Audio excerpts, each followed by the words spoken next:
其实很多时候你稍微大一点点的人，你就会觉得其实团队就不要很大，我把团队收掉，我可能还赚的比较多，这是会发生的。这是威胁吗？没有，我们不会，我没有内容能力啊！你可以想象，就是我们在发展你的不读稿能力。对，完了，你们在把自己逼上绝路。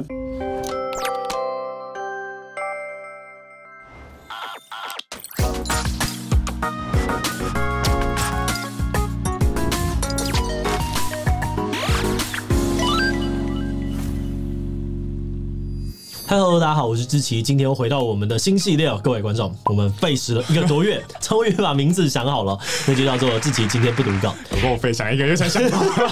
好，这个系列呢，就我们不会看稿念嘛，就改用轻松聊聊的方式讨论可能网红圈啊、YouTube 或者是网络上面的一些热门话题。那基本上现在大部分的 YouTuber 都有在接业配嘛，然后我们也观察到说，其实大家对于 YouTuber 接业配这件事情有蛮多疑问跟好奇的，所以今天就来跟志祺聊聊网红接业配。好，那我们今天呢，就会先来讨论，就是现在到底接业配的价码是多少，然后在接业配的过程当中，又会有什么样子的困难是大家比较不知道的。不过在开始今天讨论之前呢，先让我们进入到工商服务时间。你会烦恼和伴侣的亲密生活缺少新花样吗？今天要跟大家介绍的一堂实用的线上课程，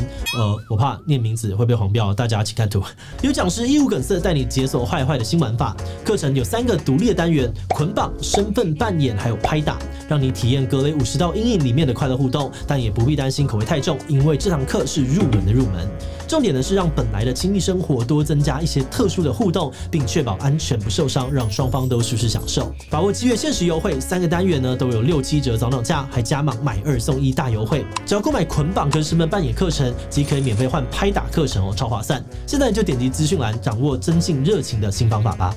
好，那第一个问题就是我身边很多朋友都很爱问，就是那 YouTuber 接业配的价码到底是多少？那当 YouTuber 是真的很好赚？真的很好赚吗？这个就是看差异了，还是没有到那么，我觉得没有大家想象的那么好赚啦。正片的部分的话，就是1集完整的节目，然后比较像客制化的这样子。那业界的可能顶尖的这些100万订阅以上的 YouTuber， 我想一直从20万到60万都算是常见的， range 很大。那台湾最高的也有听过，可能到破100万的，但这真的不算是很常见。那价格 range 会到这么的大，我觉得是因为它的影响因素很多，可能你可以想象它的制作难度、制作的成本啊、制作的时间，然后甚至是客户参与这个企划的程度。像是我们的主要是以写稿为主，那我们随便举个例子，假设我们今天讲到的是一些手作的频道好了，那他真的要把那些东西直接做出来的时候，要经历多久？你可以想象他的预算的确就是可能会差很大，甚至是就帮他做到一大个的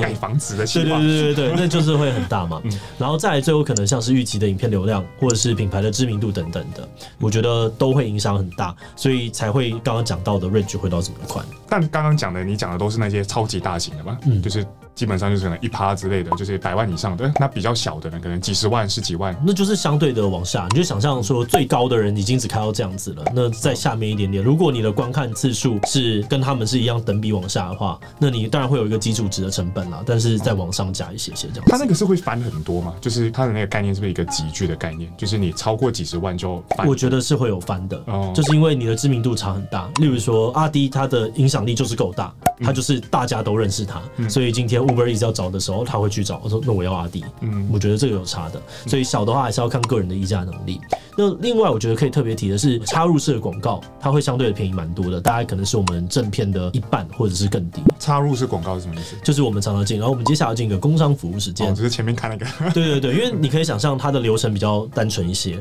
那它也不用经历一些创意企划的大幅度时程的磨合等等的，所以一般来说，创作者也比较愿意用比较便宜的价格去销售这样子的版位。但以上都是一些比较粗略的区间啦，实际状况可能还是要看个案。业配这种东西对网红来说到底有多重要？是不是大部分的网红是没有业配就活不下去？我们自己的观察就是，大部分的创作者他的收入可能有60% 到80% 是来自于业配的，就是你已经是可以开始靠着业配过活的话，我觉得蛮有机会落在这个区间。那有养团队的可能会更依赖业配，因为相较于 YouTube 的分润，就是业配它是比较有成长空间的。像是 YouTube 的这个观看，你其实到一个值之后，你的成长会非常非常难往上。但是你的业配的单支，它的空间其实是可以变很多的。你业配可以谈的价码是可以一直往上爬的。对，没有错。但当然也会有一些很成功的创作者，他们可以不靠业配，例如说是老高，那他就是直接就是靠 YouTube 的流量本身，他就是可以了。那如果能够这样子，我觉得要有几个前提，就第一个，他的团队成员要非常非常的少，然后再来是他的流量呢稳定，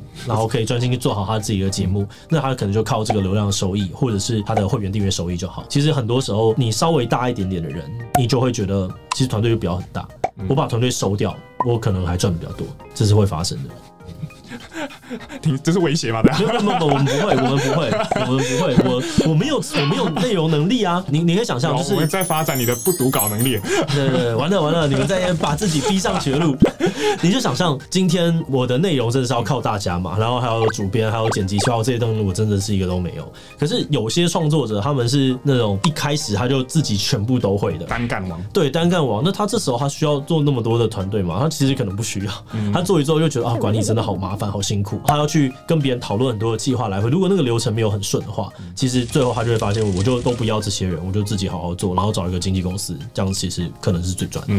那对大的创作者来说，业配洽询应该算常见了，就是大家会主动来问嘛。但是对于一些小创作来说，这件事情应该没有那么容易，大家不认识你嘛。那按照自己的观点，如果我是一个想要出来创业，我要当一个自媒体，那小创作者要怎么做比较容易接到业配？我觉得这边呢，可以先了解一下趋势，就是广告主撒在网络上面这个广告费的数据，就是在2012年的时候，其实有线电视的广告就是它35%，然后到数位广告是20%。那到了2021年的时候，其实有线电视的广告就到19%，就是它下降了。对，然后数位广告呢到了67%，它翻了3倍多，超多。对，就是对于广告主来说，电视时代它可能因为没有办法得到那么精准的轮廓。你可以想象，我们就是透过那个尼尔森的，就是小小的数据，然后说我的今天这个节目在讲什么样子，我的青少年受众大概是长什么样。可是到网络上面，我们随便一个按钮都是一个资料点，所以它可以对我们有很精准的掌握。所以这个精准投放是在网络时代里面很重要的一件事情。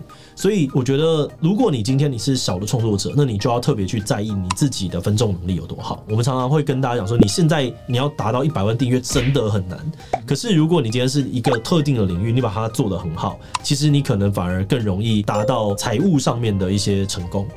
对，像是一些小的，例如说鱼的、猫的、露营的，或者是木工的等等的，我觉得这种领域可能你都更容易。你可能只有10几万，但那些粉丝都非常的精准，而且重点是它很精准。我今天我的一个露营用品的厂商，我要下广告的时候，他就直接想到，对，那我要到这个地方去丢。懂你意思，对，所以我觉得选择赛局，然后之后再好好的努力是蛮重要的。是不是就是我想到，就是对厂商来说，就是我想到那个领域，我就想到你，这个就是重要的事情。没错。如果是这样啊，反过来说，就是如果你的频道是一个主题很多、很杂、很广的，那会不会是相对吃亏的状况？我觉得其实会，然后会的原因也包含了演算法这件事情了。因为演算法它是像一个媒人，它就是要认识你的影片，认识你的频道，然后把它推荐给可能会对的人。那如果你今天你就是很杂，在现在的演算法阶段，它就很难，你就想说，他这个人好像做了好多种东西，那他到底是谁呢？有点摸不透。你要去跟别人介绍，然后把它推荐给别人的时候，容易打不准。那他一推出去打不准，他失败了几次之后，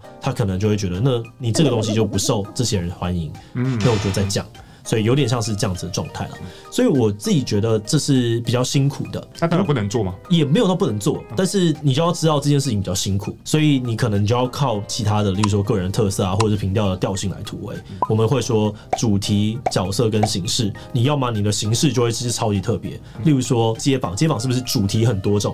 但是它形式是有被固定下来的，然后角色的承担它是固定下来的，所以你的主题大家会讲说，你主题很乱没有关系，因为你有其他2个你是定住的，就2只脚固定，然后你就动另外1只脚，你去试探你的范围。OK， 有趣。对，所以例如说经营开箱的频道，那开箱的内容你可能从3C 啊、美食到旅游都有，那你就要记得你的开箱的形式你要怎么去做它。你可能可以因为你的个人特色很鲜明，讲皮很幽默啊，很毒辣，或者是能够建立一些这个黏着度很高的粉丝，那对于这个厂商来说其实也是很有吸引力的。但我觉得我们刚刚讲的这些东西都是比较被动的，就是你是努力的做一些事情，然后让别人来找你。我自己会觉得其实很多的厂商他们是去找自己认识的人，很多时候是当你被问说，我这个案子我要发给谁的时候，你脑袋里就是跑出，我自己有常常看得到有谁。所以我觉得主动认识厂商是主动接触是有用的对，所以我也会去跑一些大的演讲活动，就是我到了我这个阶段，我还是会去主动认识很多的厂商，建立人脉还是很重要。对，我觉得还是蛮重要，因为它就是一个漏洞，慢慢的转换。那之前你觉得创作者在接业配的时候，他会不会遇到哪些困难？可能是一般人比较不知道的。我觉得可以聊一个是期待落差，可能蛮常见的。期待落差，对，就是客户他可能想聊 A，但我们觉得 B 会比较多人看。对，那我们就会透过像是需求文件这样子的东西，来尽可能的对焦双方的认知，里面可能包含了用文字去确认合作的目标啊、宣传的重点 TA 啊，然后还有地雷点等等的。但也不是每次都可以让双方都很有满意啦，所以基本上我是觉得这件事情就是很难，但是还是可以邀请，如果大家有一些合作过的人，不然你合作经验或是你是接案方，都可以在下面留言跟大家讨论一下。请业配大师来教我们。对。然后再来，我觉得投放效果难以确认，可能也是一种。这什么意思？因为我们今天在画广告预算的时候，就是广告预算它丢出去，里面一定会有分成，可能到 Facebook 然后到 Google 的，然后或者是到 YouTube 上面。可是 Facebook 跟 Google 它其实都有很完整的串接系统，你可以知道说我最后实际导了多少单。对。但是在 YouTuber 上面，你其实没有办法真的那么100% 确认。即使我上面我们有讲说它有多少的观看，然后我们给它折扣嘛，你过去了可以换。可是那个针对大家真的有用吗？你其实也不知道，所以在某种程度上面来说 ，YouTuber 竞争对手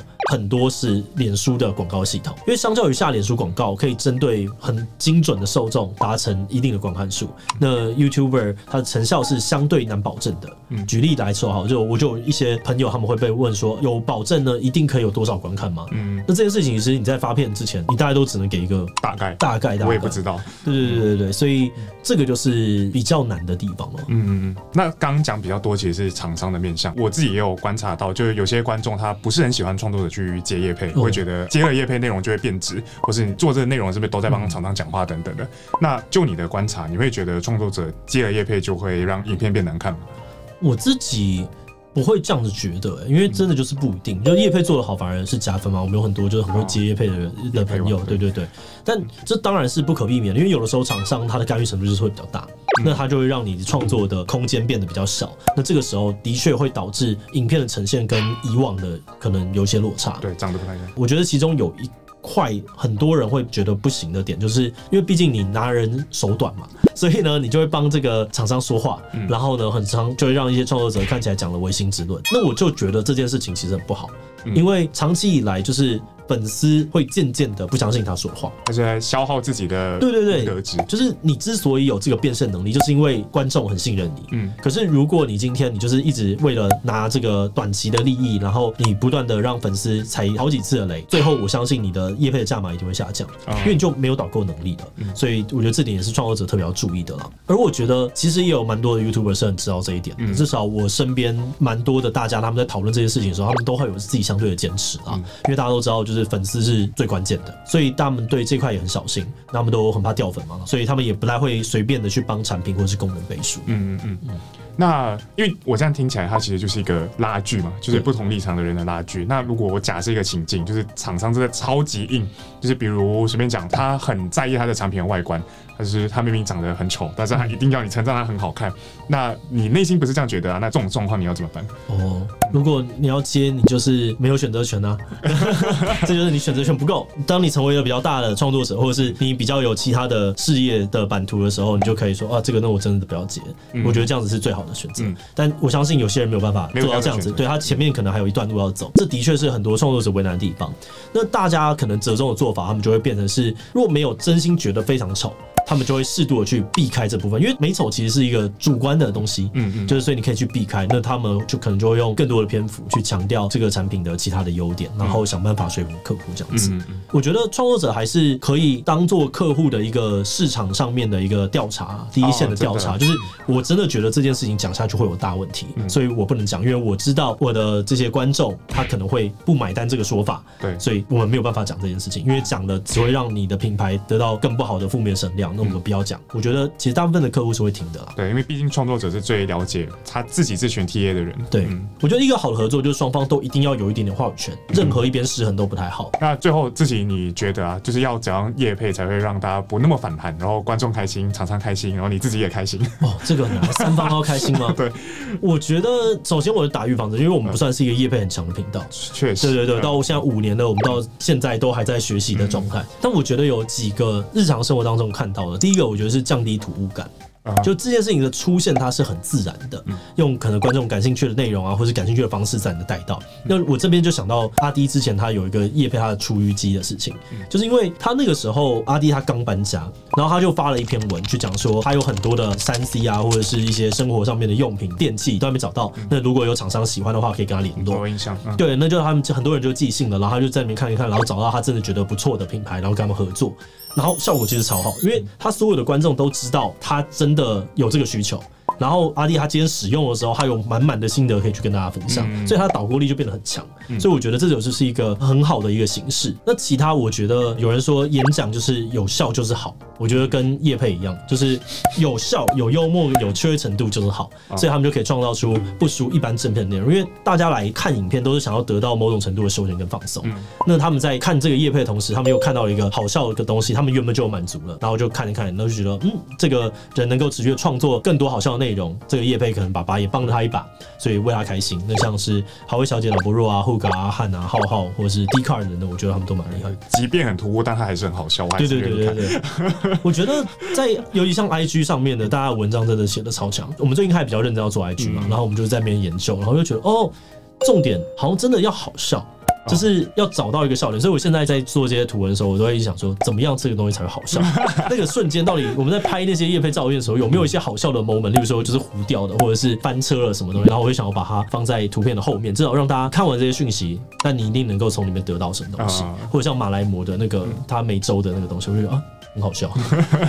好，总结来说，我觉得业配这件事情还是在观众啊、创作者，然后还有厂商之间，他们其实真的是各自有这个难处。可能观众他们可能不喜欢业配，不想要看到创作者的影片变质。那创作者呢，一方面要维持这个收入，一方面又要维持品质，这超级难。然后厂商也不希望他们砸了钱，然后却没有回收相对应的广告效果。但如果这些落差能够弭平，就是我觉得理论上业配还是能够让所有人共赢的商业模式之一啦，也是维系这个 YouTube 生态运作很重要的支柱。只不过就是要做到就很难，